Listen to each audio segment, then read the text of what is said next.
I last spoke with you in early March for the New Zealand Herald's Project Auckland report, where we spoke a lot about the fantastic progress that was being made in terms of Auckland's infrastructure. And back then, when the construction noise kept interrupting us at the lunch to launch the report, I quoted you about the works going on in Auckland, where you said disruption is progress. You corrected that quote and said that disruption is progress sometimes. And can I also just apologise for the noise that we've had throughout the day today? But what was it that you said, Phil Goff? Disruption is progress, right? So it's a good yeah. Sometimes. Yeah, it was not. I had no prescience at that point, but yeah. But I was keen to ask you if you could maybe talk a little bit about what the impact of COVID has been on existing projects. Yeah, well, just thinking back 4 months ago, start of a new decade, Project Auckland, and a huge focus on the challenges ahead of a city that was enjoying relentless growth. And those challenges were very obvious. They were the challenges to get our transport infrastructure up to scratch so that we could relieve traffic congestion, so we could deal with the problem of carbon emissions. It was about coping with the highest ever level of building consents that the council has ever had to process, more than 15,000 a year. And it was to do with making some significant progress on environmental issues, particularly the water quality issues and the issues of climate change. And that was going to be the focus of what we were doing this year as a build up to our long-term plan next year. Well, a lot's happened in 4 months, and one of those things is the impact of COVID-19 causing the lockdown necessary to deal with the health challenge that presents, but having a totally massive impact both on the international economy, which will go into one of the biggest international recessions we've seen since the 1930s, the impact on the New Zealand economy as a whole, and inevitably the impact on Auckland. So while those other challenges are still there, they haven't gone away, and we need to maintain a focus on them.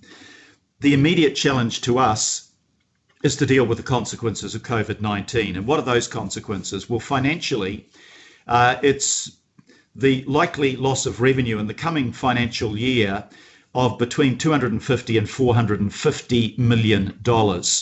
Now, taking that sum out of council would be roughly the equivalent of cutting our rate income by 20 to 25%. So that gives you an idea of the scale and the impact on us. And ironically, much of that loss of operating revenue is not through loss of rates, though maybe we will be looking at people having to defer or postpone rates up to a maximum perhaps of 125 million a year, and that will be a priority for us. We're not in the business of finding people who are struggling with a situation not of their own making, but challenges their livelihood, challenges their ability to maintain their home and their business. We're not going to be in the business of trying to foreclose on those properties and saying, okay, we're going to sell it from under you because you can't pay your rates. We will bend over backwards to help those people in genuine hardship to the extent that we can, not by foregoing the rates altogether. That may happen in a limited area, but by deferring it, postponing it, making it possible for people to cope. But the biggest loss of revenue is coming from things like, well, just take Auckland International Airport Limited, a consistent dividend of 60 million a year. This year it'll be zero, next year probably the same. Auckland Transport, no significant fare revenue. Even under level 3, we're back at maybe we're up to 10% of our normal. We're 35,000 people a day compared to 350,000. No parking revenue. We've got a problem with the development slowing down, a loss of development contributions, less travel by people, lower regional fuel tax and the matching subsidies, less development contributions.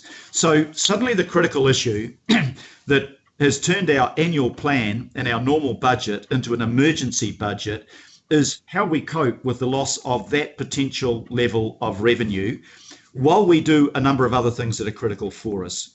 One, we have to maintain not just our essential services, but the important services that make life in our city far more enjoyable. You know, people say, yeah, well, okay, keep the keep the waste collections going, keep the water supply going, make sure that the roads are maintained.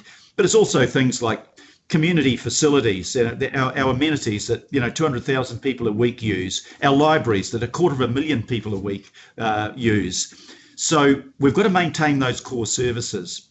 Secondly, I grew up as a baby boomer and heard my grandmother, who lost her home during the Depression in the 1930s, and my father, who was a kid at the time, talking about the impact. And what did the government do at the time? It pulled back spending so radically that they balanced their books, but the country was the cure killed the patient. And we're determined not to do that. We're determined to try to keep our infrastructure projects going as much as we can. Now, there'll be a likely reduction of infrastructure projects in the coming year, maybe $300 million worth, but we will still be spending in the coming year, if we can get our plans to work thoroughly, we'll still be spending a whole lot more than we have on average over any of the last 5 years on an annual basis. We want to make sure that we're still creating that infrastructure that the city has been waiting so long for, that's so desperately needed, and which is going to be a core part of actually stimulating the economy, getting jobs going, getting income going, and helping to secure recovery. So first priority, make sure we maintain our services. Second priority, make sure we try to keep our investment up in our key capital projects. Third priority, look after those that have been hit hardest by the Covid-19 recession by allowing deferral and postponement of rates. And the fourth priority is the normal priority we have.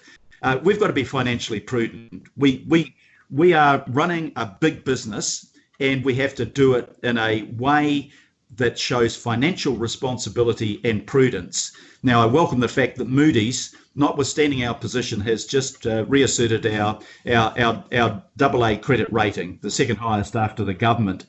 But that means that we won't be bringing our budget back into balance, say, in 1 year.